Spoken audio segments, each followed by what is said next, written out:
Pababa na ito. Dahil hindi na maaring lumala pa ito, ikaw na lang ang tatanungin ko.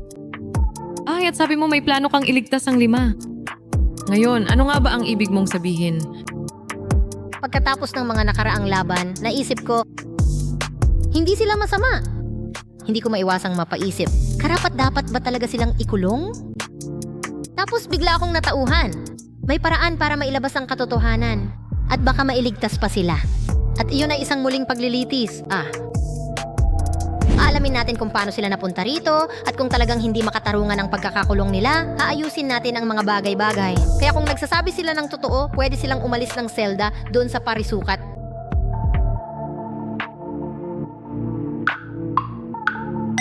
Teka muna, pero di ba hindi naman nila ako iniiwan talaga? Naku, masama ang pakiramdam niya, grabe.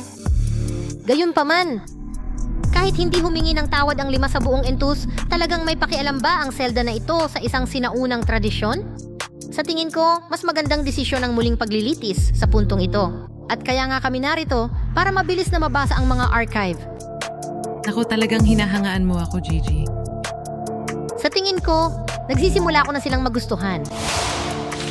Napakaswerte ko talaga na may mga kahangahangang babae sa magkabilang panig ng alitan na ito. Singhot.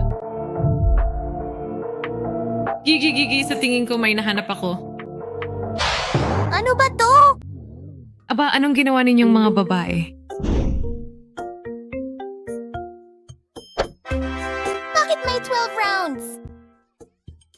Patuloy kaming nagtabla pero sinubukan ni Sisi ang isang bagong estratehiya noong bandang ika-10 round at gumana naman ito.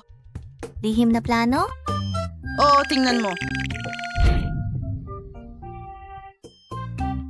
Siya ay automaton, kaya inilipat lang namin ang posisyon ng paa niya para mapadali ang pagtakbo gamit ang 4 na paa.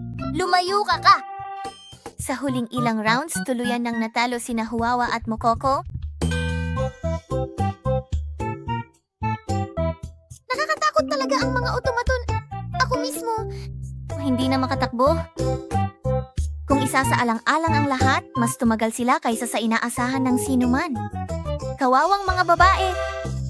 Karapat-dapat sila ng malaking gantimpala para dito.